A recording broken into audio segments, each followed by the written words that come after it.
안녕하세요. 성경통독 84번째 영상 시작하도록 하겠습니다. 저희들이 이번에 통독하는 범위는 옥중서신 3권을 통독하도록 하겠습니다. 빌립보서, 골로새서, 빌레몬서. 순서적으로는 빌립보서를 먼저 통독하시고요. 그 다음에 빌레몬서, 골로새서 이렇게 통독하도록 하겠습니다. 옥중서신이다 보니까요. 그 내용이 참으로 어둡고 힘든 고난의 메시지인 것 같지만 사도 바울의 서신서를 보면요. 그 교회를 생각하는 마음, 또 그 교회가 안고 있는 여러 가지 문제에 대해서 정확히 직시하고 무엇보다도 복음이 가지고 있는 능력으로 그 모든 문제를 해결하는 것을 저희들이 통독을 통해서 확인할 수 있습니다. 따라서 이 서신서일지라도 사도 바울이 이 서신서 안에서 계속 흐르고 있는 것은 이 복음에 대한 내용들입니다. 그리스도가 누구이신지, 또 그리스도를 믿음으로 말미암아 예수 그리스도로 말미암아 가지는 이 복음의 능력, 이런 것들을 회복시켜 준다는 것은 그 교회가 안고 있는 여러 가지 문제들을 또 구체적으로 적용함으로써 해결한다라는 그런 의미가 있고요. 또한 그러한 복음을 가진 자들의 그 삶의 열매들, 또 삶의 실천 사항들을 특별히 저희들이 빌레몬서를 통해서 오네시모를 향한 용서, 사랑, 이런 부분들을 저희들이 옥중서신서를 통해서 확인할 수 있습니다. 또한 이 옥중서신서를 보면 그 안에서 놀랍게도 빌립보서를 통해서 기쁨, 또 감사, 이런 내용들이 계속 이어진 것을 통해서 하나님의 백성들이 고난 가운데 기뻐할 수 있는 그런 이유들, 이런 것들을 통해서 사도 바울은 끊임없이 그 1세기 때 핍박과 어려움 속에서도 당당하게 하나님의 복음을 전하면서 교회를 감사와 기쁨으로 세워져가는 그러한 놀라운 원리들을 하나하나 서신서에서 설명하고 있습니다. 저희들은 성경 통독을 하는 그 순간에 하나님께서 저희들을 인도하신다는 것을 경험할 수 있습니다. 마찬가지입니다. 이 서신서를 통해서 이미 하나님의 복음이 그 각 지역에서 시작되었다는 것은 하나님의 놀라운 기적이 시작되었다는 것이고, 그 속에서 놀라운 하나님의 은혜와 기쁨과 감사가 여러 가지 풍성한 사랑들이 나타나고 있다는 것, 그것을 사도 바울은 서신서를 통해서 확인시켜 주고 있는 것입니다. 이번 영상도 앞에서 저희가 계속해서 봤듯이 먼저 서론적인 부분들을 정리하고 또 ESV 스터디 바이블에 나오는 장들을 정리하면서 제가 읽어 드릴 테니까요.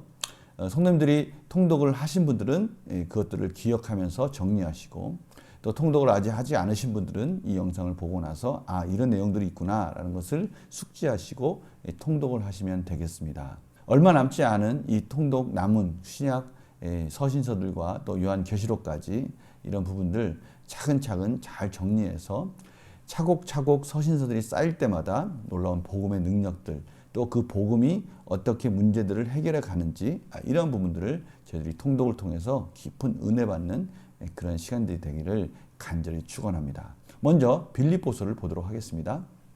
먼저 빌립보서를 카드 한 장으로 정리를 해보겠습니다. 빌립보서 한눈에 보기. 주요 개요는 가장 중요한 그리스도인의 기쁨에 대해서 계속해서 설명하고 있다는 것을 알 수가 있습니다. 크게 4장으로 나눠져 있죠. 동일하게 그리스도는 우리의 생명이 되신다. 그리스도는 우리의 마음이 되신다. 그리스도는 우리의 목표가 되신다. 그리스도는 우리의 힘이 되신다. 이렇게 짧게 정리할 수 있습니다. 서론적으로 누가 썼는가? 사도 바울이죠. 주후 60년에서 63년경에 썼습니다. 바울이 사도행전 28장에 기록된 수감 생활을 하는 중 어느 시점에 기록되었다라고 알려져 있습니다.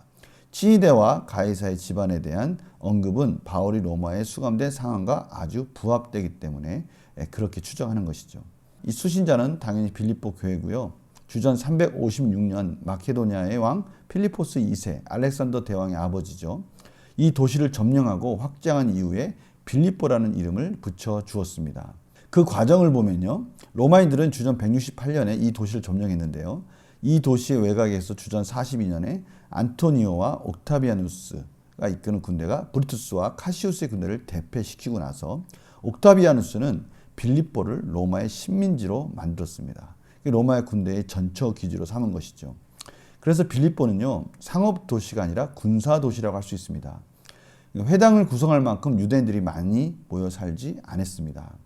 바울 사도가 2차 전도 여행 때 마케도냐인의 환상을 보고 마케도냐 지방으로 이동하면서 만난 첫 성이 바로 이 빌립보입니다.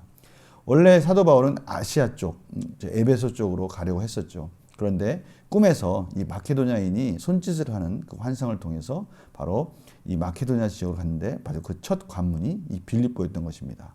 아시아에서 온 유대상인 누디아와 이 빌립보 감옥에 거치면서 만난 그 간수 가족, 또 귀신 들려 점치던 헬라 여인, 이들이 바로 빌립보 교회의 초기 구성원들이 되었던 것입니다. 바울은 3차 전도 여행 때 다시 빌립보를 방문했습니다. 빌립보 교회는 바울의 제자 에바브로디도가 훌륭하게 목회를 하고 있었습니다. 바울이 로마 감옥에 투옥되었을 때 빌립보 교회 성도들은 에바브로디도 편에 경제적인 도움도 주었습니다. 빌립보 교회는 이전에도 적어도 2번 정도 바울을 도왔습니다. 에바브로디도는 병들어 죽게 될 정도로 어려움을 겪었지만 바울 곁에 오랫동안 머물렀고 회복된 후에 빌립보서를 가지고 빌립보로 돌아간 것이었죠. 주제를 보면요, 감사라고 할 수 있습니다. 바울은 도움이 필요할 때 도와주었던 빌립보 성도들에게 감사의 편지를 쓰고 있습니다. 또 하나됨입니다. 오직 그리스도 안에서만 진정한 하나됨이 가능하고 겸손과 섬김의 본이 되신 그리스도와 함께 할 때 목적, 태도, 목표 그리고 수고에서도 하나됨을 즐길 수 있다라고 설명하고 있습니다. 또 하나 빠질 수 없는 게 바로 빌립보서 하면 기쁨입니다. 이 기쁨이라는 단어는 5번 나오고요. 기뻐하라도 11번 나옵니다. 바울이 옥에 수감된 상황에서 쓴 이 빌립보서가 기쁨이란 주제가 되는 것에 대해서 아주 재미있게 설명한 별미 성경 여행의 내용을 보면요.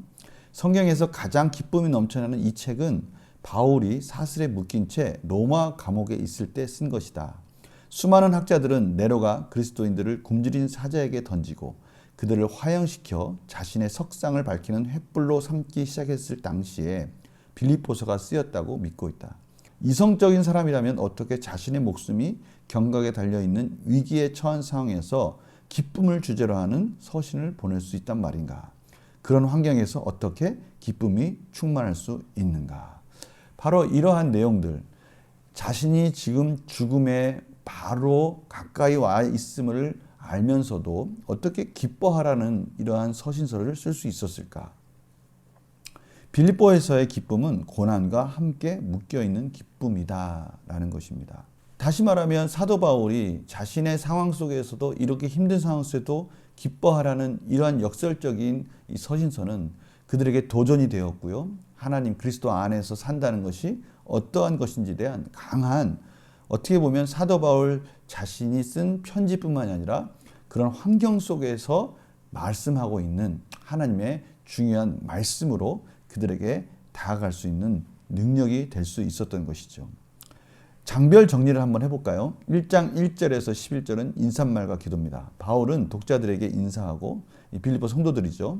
그들에 대한 감사와 애정을 표현하면서 뒤이어 그들의 사랑이 풍성해지고 그들의 거룩함이 더해지기를 기도한다라고 그렇게 인사말과 기도 내용을 먼저 설명하고 있습니다. 자신의 투옥에 대한 바울의 생각을 설명합니다. 바울은 빌립보 교인들에게 자신은 비록 옥에 갇혀 있지만 복음은 여전히 진전되고 있다고 확언한다. 바로 이 부분입니다. 복음의 능력은 옥에 가두어져 있든 죽음에 맞닥뜨려 있든 어떠한 상황에서도 여전히 전해지고 있다라는 사실, 그 사실을 통해서 하나님의 살아계신 능력과 복음의 능력을 알 수 있다라고 설명하는 것이죠. 바울은 어떤 일이 일어나더라도 자신은 구원될 것이고 예수 그리스도는 높임을 받으실 것이라고 기뻐하며 확신하고 있습니다. 사는 것이 그리스도니 죽는 것도 유익하기 때문이다 라고 자신 있게 자신의 상황 속에서의 복음의 적용, 능력들을 표현하고 있는 것이죠. 다음으로 바울은 독자들에게 고난 중이라도 복음에 합당하게 생활하라고 격려합니다. 겸손한 섬김에 대한 권면을 하고 있습니다. 바울은 빌립보 교인들에게 그리스도의 겸손한 섬김이 전형적으로 보여주듯이 사랑과 겸손으로 하나가 될 것을 요청하고 있습니다. 하나님의 백성이라면 마땅히 그리스도의 겸손한 섬김이 따라와야 되고 그것이 본이 되신 예수 그리스도를 바라봄으로 인해서 그러한 삶이 이어질 수밖에 없고 그러한 삶 속에서 하나가 될 수밖에 없는, 어떻게 보면 인과론적인 것 같은 그런 느낌이 듭니다. 그러나 그 인과론적인 것은 수동적이거나 정적인 것이 아니라 하나님의 놀라우신 은혜로서 가능하다는 점에서 역동적이고요. 창조적이고요. 하나님이 그 일을 하신다는 것이죠.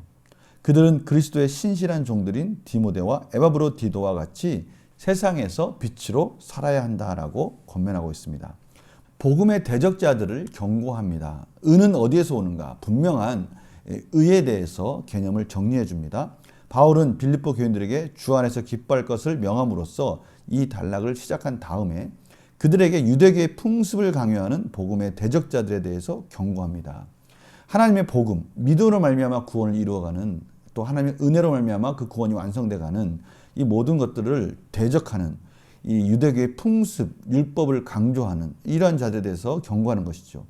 그와 대조적으로 바울은 그리스도를 알기 위해 자신의 영적, 민족적 특권을 포기했다라는 것을 말하면서 바울의 의는 율법이 아닌 그리스도를 통해서 온다라는 것과, 다음으로 바울은 빌립보 교인들에게 주님이신 예수님께 대한 자신의 헌신의 본을 따를 것을 명하고 있습니다.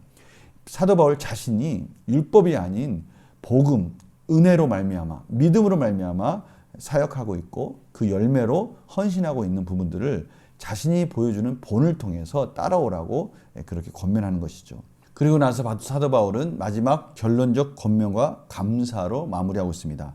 바울은 빌립보 교인들을 격려하며 화해, 기쁨 가득한 믿음, 절제된 생각들을 요청하면서 마무리합니다. 빌레몬서를 저희들이 같이 보도록 하겠습니다. 빌레몬서는요, 용서가 주제죠. 바울의 빌레몬에 대한 칭찬이 있고요. 그 다음에 바울의 오네시모를 위한 청원을 합니다. 오네시모를 받아줘라.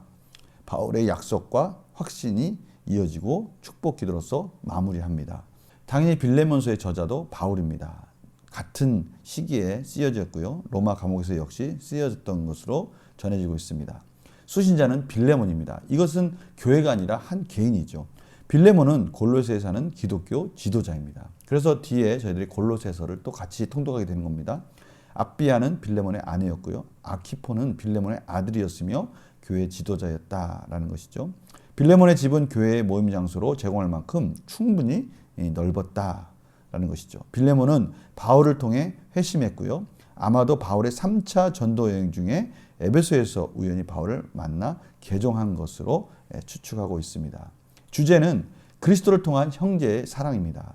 그리스도를 닮은 성도의 사랑과 용서를 통해 종과 주인의 신분이 형제의 신분으로 변화되는 것을 보여줍니다. 당시에는 정말 혁명적인 사건입니다. 종과 주인이 형제로 지낼 수 있다. 이것이 어떻게 가능할 수 있겠습니까? 신분을 타파하는 것이고요. 당시의 문화 속에서는 상상할 수 없는 일들이 이 바로 교회 내에서 이루어지고 있는 것입니다. 그것이 가능할 수 있었던 것은 하나님의 백성들이 가지고 있는 그 본질적인 하나님의 은혜와 사랑, 그리고 감사, 이런 것들을 밑바탕으로 해서 바로 이러한 신분적 변화가 일어난 것이죠. 기적이 일어난 것입니다. 오네시모가 주인에게 돌아간다면 죽을 수도 있습니다. 설사 빌레몬이 자비를 베풀어서 그를 살리려고 하더라도 오네시모는 이 F라는 글자를, 이 푸지티푸스라는 이 라틴어의 그 첫 F라는 도망자라는 표시를 이마에 그 화인을 찍어야 된다라는 것이죠. 실질적으로 빌레몬이 어디까지 용서해지는 알려지지 않지만 사도 바울은 그러한 적극적인 용서의 모습을 통해서 오네시모를 받아주기를 원하는 그 편지의 내용을 보내는 것입니다. 그리스도 안에서 성도들이 발견할 수 있는 용서를 아름답게 보여주고 있습니다. 장별로 정리를 한번 해보면요. 1장 1절 3절은 인사말입니다. 이 편지는 서두는 바울의 전형적인 스타일을 따르지만 이 편지는 공동체 전체가 아닌 한 사람에게 보내진 편지다라는 특징이 있죠. 감사와 기도가 이어집니다. 바울은 오네시모를 위해 호소하기 전에 먼저 빌레몬에 대한 감사의 마음을 정중하고 재치 있게 표현하면서 자신이 빌레몬을 위해 어떻게 기도하는지를 설명합니다. 바울은 오네시모에 대한 내용을 말하기 전에 먼저 그리스도 안에서의 사랑을 표현하고 있는 것이죠. 이어서 8절에서 20절은요. 빌레몬에게 보내는 오네시모를 위한 바울의 호소가 이어집니다. 바울은 먼저 오네시모에게 일어난 놀라운 변화를 설명하고요. 다음으로 자신이 투옥된 상황에서 오네시모가 자신에게 얼마나 큰 도움이 될지를 넌지시 내비치면서 호소하는 것이죠. 다음으로 바울은 빌레몬이 이제 오네시모를 동료, 그리스도인으로 영접하도록 하나님이 이 상황에 주도권적으로 관여하셨고 그 결과 오네시모가 빌레몬에게 더욱더 유익하게 되지 않겠느냐고 그렇게 묻는 형식으로 요청하는 것이죠. 바울은 빌레몬에게 자신을 영접하듯 오네시모를 다시 받아들이라고 직접적으로 호소하며 마무리하고 있습니다. 끝으로요. 1장 21절 25절은 개인적인 언급과 인사로 마무리합니다. 바울은 골로새로 여행할 계획을 알리고 로마에 있는 여러 동역자들의 문안 인사를 전함으로 마무리합니다. 이어서 저희들이 골로새서를 통독합니다. 골로새서는요, 하나님의 충만이신 그리스도, 이 그리스도 기독론에 대해서 설명하는 부분입니다. 당연히 기독론을 확립해야 하는 다시 한번 구체적으로 설명해야 되는 이유가 있겠죠. 그래서 첫 번째는 교리적인 부분을 설명하고요. 그 다음에 실천적인 부분을 설명합니다. 골로새서도 바울이 쓴 것이죠. 주후 60년에서 63년경 똑같이 로마 감옥에서 썼을 것이라고 추측하고 있습니다. 수신자는 골로새 교회입니다. 에베소의 동쪽 약 160km 정도 떨어진 곳에 위치한 소도시인데요. 한때 상업 중심지였고요. 광택이 나는 흠모로 유명했습니다. 바울은 골로새 교회를 한 번도 방문하지 않았으며 이 교회는 에바브로가 세웠다고 알려져 있습니다. 1장 7절에 보면요. 그 배경을 알 수 있는데요. 우리와 함께 종된 사랑하는 에바브로에게 너희가 배웠나니 이러한 내용들을 통해서 에바브로가 세웠다라고 추측하는 것이죠.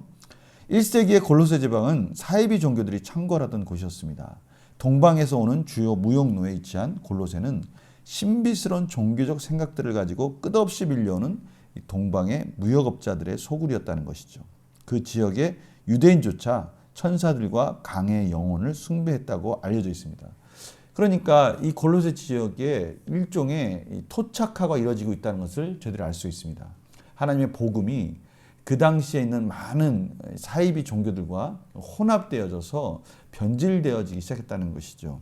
따라서 사도 바울은 교리를 다시, 특별히 복음의 핵심인 예수 그리스도에 대한 교리를 확립시켜줄 필요가 있다고 생각해서 바로 이 골로새서를 이 골로새 교회에 보낸 것이죠. 주제는 그래서요, 교회의 머리이신 그리스도입니다. 에베소서는 그리스도의 몸인 교회를 이야기한다면 골로새서는 교회의 머리이신 그리스도를 이야기하고 있습니다. 에베소서가 몸에 중점을 둔다면 골로새서는 머리에 중점을 둔 서신서라고 할 수 있습니다. 처음이며 으뜸이신 뛰어나신 그리스도를 설명합니다. 그리스도께서 가장 뛰어나시며 충분하다는 것을 주장하죠. 모든 통치자와 권세의 머리이신 그리스도, 창조의 주인 되신 그리스도, 화목의 주 되신 그리스도, 성도들의 소망의 토대가 되신 그리스도, 새로운 삶을 위한 성도들의 능력의 근원이 되시는 그리스도, 성도들의 구속자와 화해자이신 그리스도, 신성의 모든 충만이 육체가 되신 그리스도, 모든 만물의 창조자이시며 유지자이신 그리스도, 교회의 머리이신 그리스도, 부활한 하나님, 인간이신 그리스도, 모든 것이 충분한 구원자 그리스도에 대해서 계속해서 설명하고 있는 것입니다. 그리스도를 올바로 보여주는 것이 이 기도에게 해독제가 될 것이라 생각한 것이죠. 그리스도의 교리가 바로 세워질 때 분별력이 생기는 것이고요. 왜곡되고 변질되어진 이 복음에 대해서 다시 깨끗하게 정화하는 그러한 과정들을 사도 바울이 지금 가지고 있는 것이죠. 장별 정리를 한번 해볼까요? 역시 인사말이 먼저 나오죠. 바울은 하나님께 골로새 교인들에게 은혜와 평강을 부어주시기를 간구함으로써 자신의 전형적인 방식으로 편지를 시작합니다. 그리고 이어서 감사가 이어집니다. 바울은 고린도 교인들과 그들의 믿음, 소망, 사랑의 구체적인 표현에 대해 하나님께 감사를 드립니다. 바울은 자신이 어떻게 규칙적으로 골로새 교인들을 위해 기도하는지를 요약적으로 전하고 있습니다. 이 바울의 서신의 내용들이 대체적으로 이러한 패턴으로 이어지고 있는 것들을 저희들은 알게 되죠. 바울은 그들이 하나님의 뜻을 알고 하나님의 그들에게 그 뜻대로 살 수 있는 능력을 주시기를 기도하면서 이 기도는 하나님의 능하신 구원과 구속의 행위에 대한 감사의 표현으로 마무리되고 있습니다. 이어서 그리스도께 대한 찬양이 이어집니다. 일부 학자들은 초기 기독교 찬송가에서 인용한 구절로 생각할 만큼 대단히 감동적이고 시적인 방식으로 바울은 피조물 및 구속과 관련해서 그리스도의 주되심을 찬양하고 있습니다. 이어서 골로새 교인들과 하나님과의 화해를 설명하시면서 화해가 교회에 대한 갖는 의미를 짧게 설명합니다. 복음을 위한 사도 바울의 수고를 설명하고 있습니다. 바울은 일반적으로는 자신의 복음을 위한 사역을 묘사하고 그 다음에 보다 구체적으로 골로새 교인들을 위한 사역을 묘사하기 위해 초점을 옮깁니다. 바울은 골로새 교회를 이어하고 있는 가르침에 대해 1년의 경고를 보냅니다. 그렇게 함으로써 바울은 또한 그리스도인들이 거짓 교사들의 논증에 대항하고 주님께 합당하게 살도록 도움을 줄 그리스도 안에서의 새로운 정체성에 대한 중요한 가르침을 제시를 하는 것이죠. 기만적인 가르침에 대해서 경고합니다. 골로새 교인들은 비록 영적으로는 잘하고 있지만 거짓 가르침을 경계해야 한다라고 그렇게 권고하는 것이죠. 위협에 대한 도움으로서 그리스도 안에 있는 방편들을 설명합니다. 골로새 교인들은 예수 그리스도 안에서 자신에게 필요한 모든 것을 가졌다라는 것이죠. 그들은 그리스도의 십자가 덕분에 자신의 죄를 용서받았으며 이미 그리스도 안에서 새로운 삶을 살고 있으므로 자신의 영적 행복을 완성하기 위해 어떤 것이나 다른 사람을 의지해선 안 된다라고 그렇게 설명하고 있습니다. 거짓 가르침에 대한 추가적 경고의 메시지가 이어집니다. 거짓 선생들은 영적 성장을 위해 금욕주의를 옹호한 것으로 보입니다. 그러나 영적 성숙에 이르는 참된 길은 머리이신 그리스도를 굳게 붙드는 것이지 이런 잘못된 인간적인 원칙을 따르는 것이 아니다라는 것이죠. 이어서 사도 바울은 올바른 초점을 제시합니다. 그리스도와 위에 속한 생명.